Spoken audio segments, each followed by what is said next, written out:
Professor یہ مشرف صاحب نے سوال کیا ہے، لیکن یہ سید مشرف علی ہیں جرمنی سے، کہتے ہیں کہ میرا سوال پروفیسر صاحب سے یہ ہے کہ حدیث شریف کے مطابق مومن کی فراست سے ڈرو کیونکہ وہ اللہ کے نور سے دیکھتا ہے۔ سوال یہ ہے کہ مومن کی فراست کیا ہے؟ مومن کی فراست سے کیوں ڈرنا چاہیے؟ اللہ کے نور سے دیکھنے کا کیا مطلب ہے؟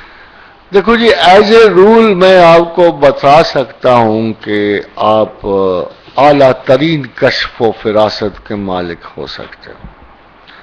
فراست سے مراد یہ ہے کہ اللہ کے رسول نے فرمایا کہ اب نبوت کا ایک 46واں حصہ بس باقی ہے۔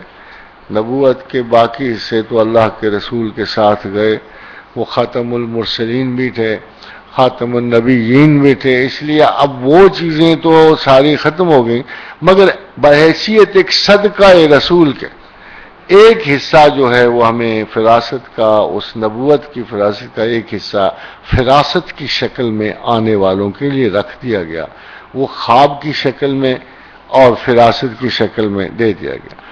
مگر ایز اے تھوڑے سے کچھ اور بھی رول ہیں، وہ میں آپ کو بتا دوں کہ فراست میرے خیال میں کیا ہے کہ نارملی انسان عقل کو 3 حصوں میں ڈیوائڈ کرتا، شروع سے ہی even the western and the جو لیٹسٹ جو انڈرسٹینڈنگز ہیں کہ انسٹنکٹ جو ہے وہ انٹیلیجنس رکھتی ہے، جانور اور انسان انٹیلیجنس میں مشترک ہیں اور ایک جیسی عقل رکھتے ہیں۔ جب پڑھائی لکھائی دانشوری سے بہت زیادہ زینت مل جائے تو یہ انٹیلیجنس انٹلیکٹ بن جاتی ہے، جسے آپ عقل کہتے ہیں، معقول کہتے ہیں، معقولیت کہتے ہیں۔ جب عقل کسی نقطہ خاص پہ کنسنٹریٹ کرتی ہے تو یہ انٹیوشن بن جاتی ہے، جسے آپ وجدان کہتے ہیں۔ مگر وجدان کی حد تک تمام انسان برابر ہیں، وہ کسی ویسٹرن کو ہو سکتا ہے، وہ کسی ایسٹرن کو ہو سکتا ہے، وہ حافظ شیراز کو ہو سکتا ہے، جرمن شاعر گوئٹے کو ہو سکتا ہے۔ تو فراست کی حد تک، وجدان کی حد تک سارے کام ہیں، مگر اس سے آگے the ultimate refinement of the intellectual capacity is known as الہام۔ الہام صرف بندوں کو خدا کے توسط سے حاصل ہوتا ہے۔ الہام جو ہے کسب نہیں ہے، اس میں ایمان شامل ہوتا ہے۔ الہام ہی وہ فراست ہے کہ جو اللہ کے حضور سے کسی بندے کے لیے ایشو ہوتی ہے۔ الہام بہت سارے طریقے ہیں، جیسے تشت میں کوئی پتھر ڈال دینا، جیسے کسی خیال کا دل میں اتر آنا، جیسے کسی اچانکیت کا ذہن میں آ جانا، الہام کے بہت سارے طریقے ہیں۔ مگر رول ایک ہے، خادم حضرات، اس رول کو میں آپ سے آشنا کرنا چاہتا ہوں تاکہ یہ نہ سمجھو کہ یہ کوئی مخصوص ہے کسی فرد واحد کے لیے، بٹ جو شخص بھی الہام خیر کی تلاش کرے گا اس کے لیے رول بڑا سادہ ہے کہ خداوند کریم نے فرمایا وَنَفْسٍ وَمَا سَوَّاهَا، ہم نے نفس انسان کو درست فرمایا، فَأَلْهَمَهَا فُجُورَهَا وَتَقْوَاهَا، ہم نے اس پہ فسق و فجور الہام کیے اور تقوی کے خیالات الہام کیے۔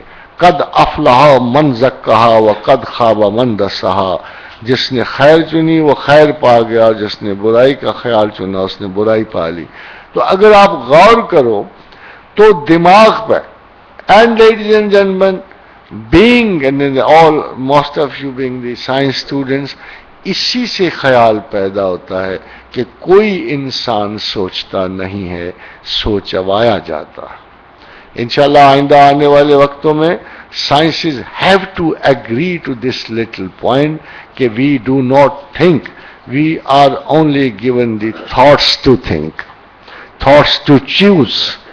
یہ ایک مسئلہ ہے جس کا تھیسس میں نے بہت پہلے بھی پریزنٹ کیا، اس کو کچھ وقت لگے گا، مگر یہ بات بالکل واضح ہو جائے گی کہ ہم خود نہیں سوچتے بلکہ الہام خیر و شر ہم پہ تصورات الہام کیے جاتے ہیں۔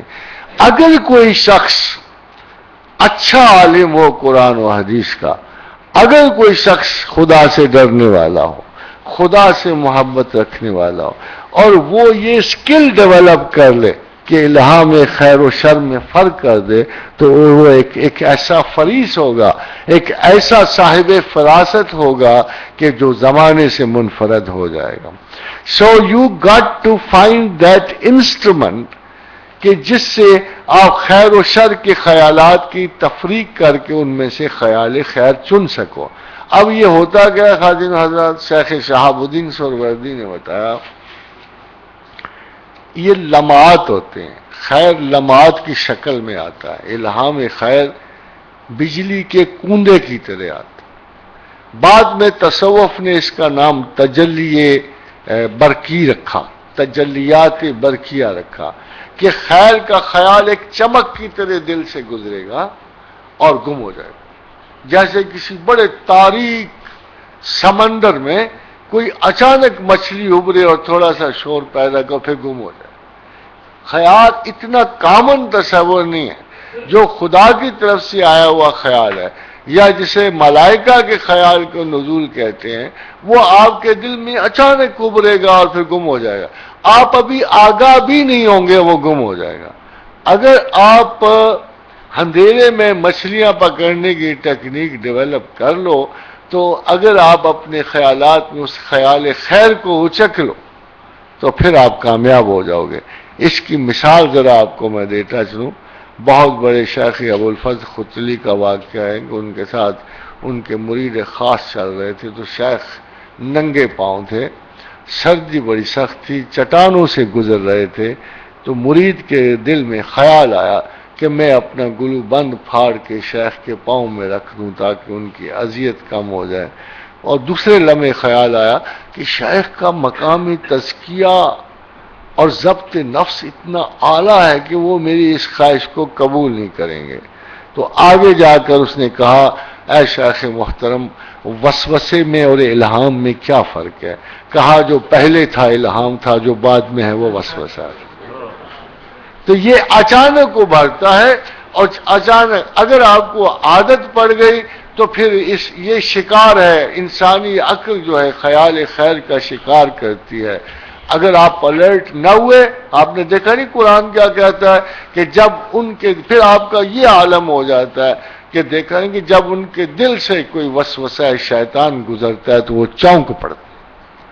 پہلے یہ حال ہوتا ہے کہ ہم خیال خیر سے چونکتے ہیں، جب کثرت خیال خیر ہو جائے تو پھر ہم وسوسہ شیطان سے چونک پڑتے. میں تو میرا خیال 50-50 جا رہا ہوں. اللہ آپ کو وہ برکت دے تو شاید کو بہتری ہو جائے. Maybe you rise up to 60-70.